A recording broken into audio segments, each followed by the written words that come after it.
नमस्कार, आपका हार्दिक स्वागत है। डॉक्टर एस यादव आपका हार्दिक स्वागत करता है। भाई, हम जो बात कर रहे थे वो कर रहे थे संसद। आज संसद का तीसरा भाग पढ़ेंगे। हम बात कर चुके हैं संसद के बारे में कि संसद 79 यानी अनुच्छेद 79 में संसद का वर्णन किया गया है। और फिर हम बात कर सके हैं लोकसभा और राज्यसभा। इन दोनों का हमने तुलनात्मक अध्ययन भी किया है।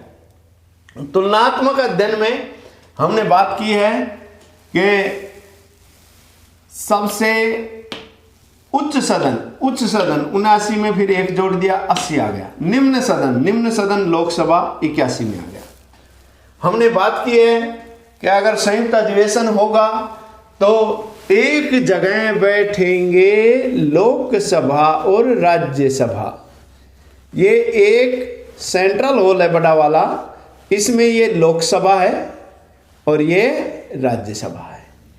एक सेंट्रल हॉल में बैठेंगे लोकसभा और राज्यसभा। यानी कि अनुच्छेद 108 में संयुक्त अधिवेशन का वर्णन किया गया है। और संयुक्त अधिवेशन की अध्यक्षता कौन करता है? लोकसभा अध्यक्ष करता है। लोकसभा की सर्वोच्चता कैसे है कि कौन सा विधेयक धन विधेयक होगा, यह भी लोकसभा अध्यक्ष तय करता है। लोकसभा की सर्वोच्चता इसलिए भी है कि लोकसभा में बहुमत दल का नेता प्राइम मिनिस्टर बनता है। चाहे राज्यसभा का सदस्य हो, वो 4 राज्यसभा के सदस्य इंदिरा देवेंद्र के मन में राज करती है। यानी कि इंदिरा गांधी, देवगौड़ा, इंद्र कुमार गुजराल और मनमोहन सिंह, 4 ऐसे राज्यसभा के सांसद थे जो क्या बन गए थे? Prime minister. लेकिन उनको बहुमत जो सिद्ध करना पड़ता है वो लोकसभा में ही करना पड़ता है। इसलिए लोकसभा की सर्वोच्चता भी है कि इसमें मिस्टर पीएम प्रधानमंत्री, मिस्टर प्राइम मिनिस्टर जो बनता है वो किससे बनता है? लोकसभा में। यानी लोकसभा में बहुमत दल का नेता ही प्रधानमंत्री बनेगा। दूसरी बात कि लोकसभा की सर्वोच्चता इसलिए भी है कि आपने देखा कि धन विधेयक केवल 14 दिन रख सकती है राज्यसभा। केवल 14 दिन सुझाव दे सकती है कि इस धन विधेयक में ये कर दीजिए आप। लेकिन 14 दिन बाद अगर पास नहीं किया तो स्वतः पारित माना जाएगा। तो सर्वोच्चता किसकी हुई? लोकसभा की हुई। तीसरी बात, बजट जो पेश किया जाएगा लोकसभा में पेश किया जाएगा, अनुच्छेद 112। तो कुल मिला के बात यह है कि धन विधेयक की परिभाषा भी जो तय करता है वो भी लोकसभा अध्यक्ष तय करता है। अनुच्छेद 110 में धन विधेयक की परिभाषा दी गई है। कौन सा विधेयक धन विधेयक होगा यह भी लोकसभा अध्यक्ष तय करता है। तो पावरफुल लोकसभा है। हाँ, अब दोनों की समानता की चर्चा कर लेते हैं कि कोई भी किसी के खिलाफ भी महाभियोग लाए, चाहे न्यायालयों के न्यायाधीश के खिलाफ लाएं, चाहे राष्ट्रपति के खिलाफ लाएं, महाअभियोग की प्रक्रिया में दोनों बराबर हैं। नंबर 2, संविधान संशोधन की प्रक्रिया में भी दोनों बराबर हैं। संविधान संशोधन की प्रक्रिया में भी दोनों बराबर हैं। जैसे विशेष विधेयक होते हैं, है ना, उनकी प्रक्रिया में भी दोनों बराबर हैं। क्लियर?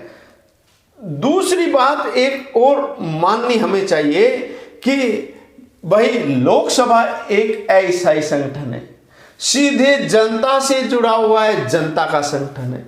विश्व की दुनिया की सबसे बड़ी पंचायत है, विश्व का सबसे बड़ा लोकतंत्रात्मक संगठन है।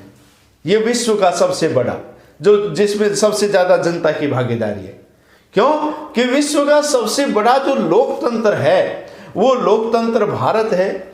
और ये विश्व का सबसे अधिक जनता का प्रतिनिधित्व करने वाली, संयुक्त राष्ट्र संघ मत ले आना बीच में, आप कहोगे संयुक्त राष्ट्र संघ करता है, संयुक्त राष्ट्र संघ में जनता की भागीदारी नहीं है डायरेक्ट, यहां डायरेक्ट जनता की भागीदारी। संयुक्त राष्ट्र संघ एक अंतर्राष्ट्रीय संगठन है, शांति और सुव्यवस्था स्थापित करने के लिए विश्व के अनेक देशों के बीच।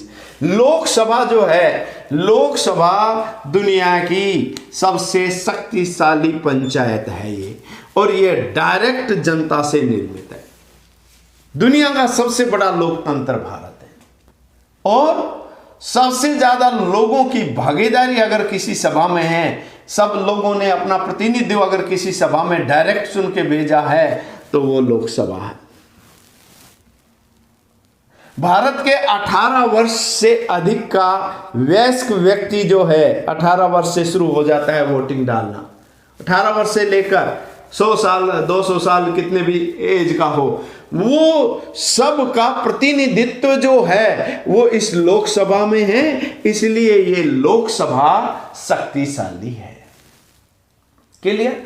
अब हमने ये भी बात की थी कि दो प्रकार की सेवाओं की, अनुच्छेद 312, अनुच्छेद 312 की बात कर लेते हैं। अनुच्छेद 312 में अखिल भारतीय, ये अखिल हो गया, ये भारतीय, भारतीय लिखते हैं, इसकी बजाय भारतीय लिख लो, अखिल भारतीय, यानी अखिल भारतीय जो सेवाओं का सर्जन करती है वो कौन करती है? राज्यसभा। ये इसका विशेषाधिकार है भाई, अखिल भारतीय सेवाओं का सर्जन करना।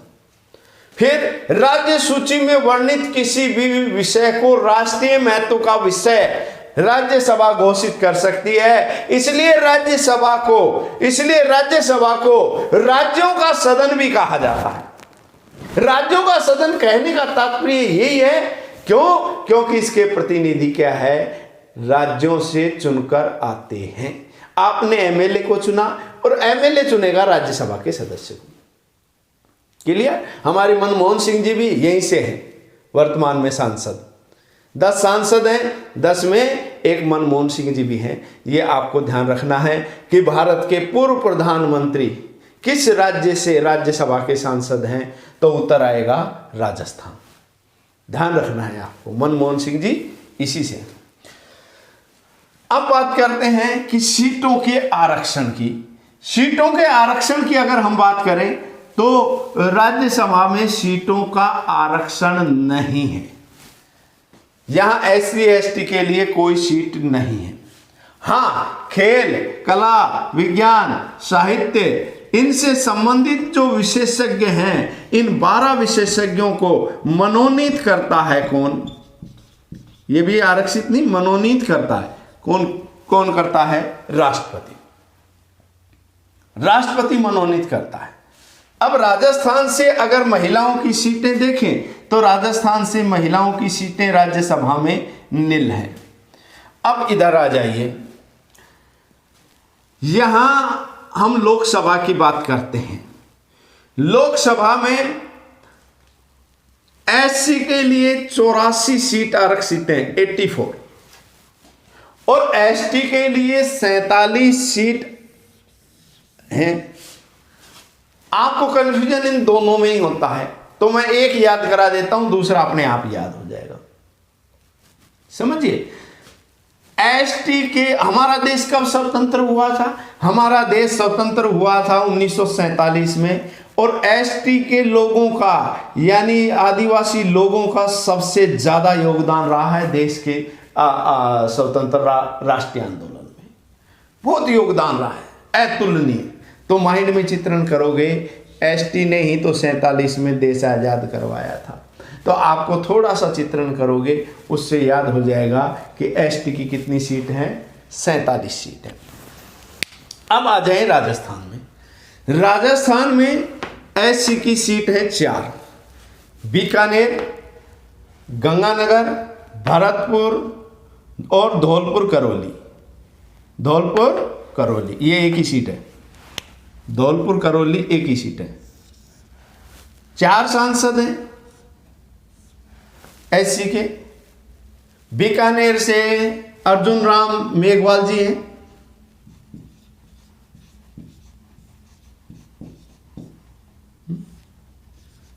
मेघवाल जी हैं। गंगानगर से निहाल चंद जी हैं।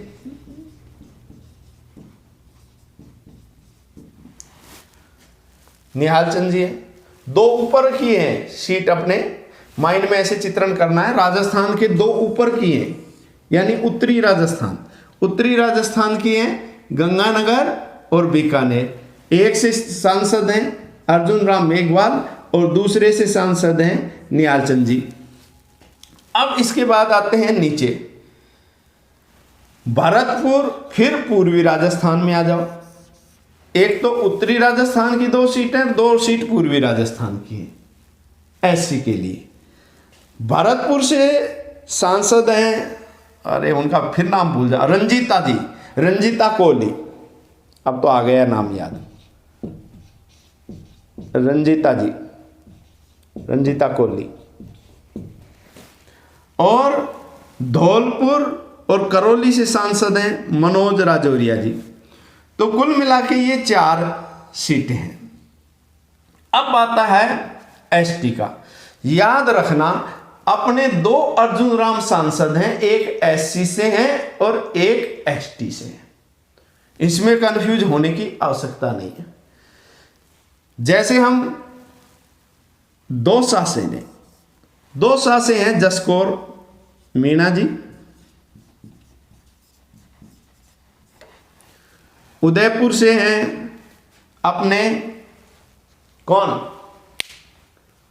बताइए, उदयपुर से हैं अर्जुन राम जी। और बांसवाड़ा से हैं कनकमल जी, कनकमल कटारा बांसवाड़ा से हैं। और उदयपुर से हैं अर्जुन राम मीणा, यहाँ भी अर्जुन मीणा जी है ना, ध्यान रखना। ये अर्जुन राम जी मेघवाल हैं, ये अर्जुन राम जी मीणा है। सारे ही वैसे तो बीजेपी से सांसद हैं, इसलिए याद रखने की जरूरत नहीं है। 25 सीट 25 की 25 बीजेपी की है।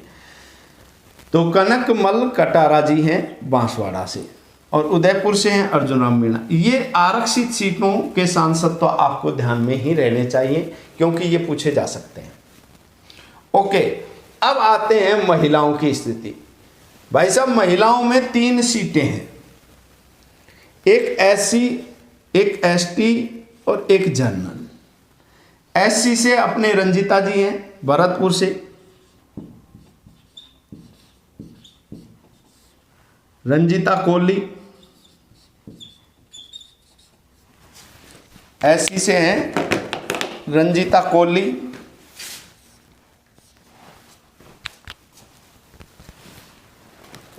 और हम बात कर रहे हैं एसटी से, तो एसटी से हैं जसकौर जी,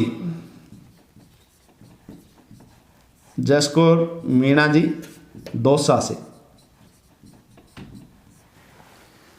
है ना, जसकौर मीणा जी। और जनरल से हैं दिया कुमारी जी, जो पहले सवाई माधोपुर से विधायक थे और राजसमंद से हैं ये। पिछली बार मैंने शायद पीछे वीडियो में बताया था कि ये सवाई माधोपुर नहीं, राजसमंद से हैं ये दिया कुमारी जी। तो आपको बस माइंड में चित्रण करना है। ये कंप्लीट हुआ। राजसमंद से दिया कुमारी जी, जसकौर मीणा जी हैं दौसा से, रंजीता कोहली जी हैं कहाँ से, भरतपुर से। तो आपको ये तो निश्चित रूप से याद रहना चाहिए। अब बात करें राज्यसभा में, तो राज्यसभा में राजस्थान से एक भी महिला सांसद नहीं है।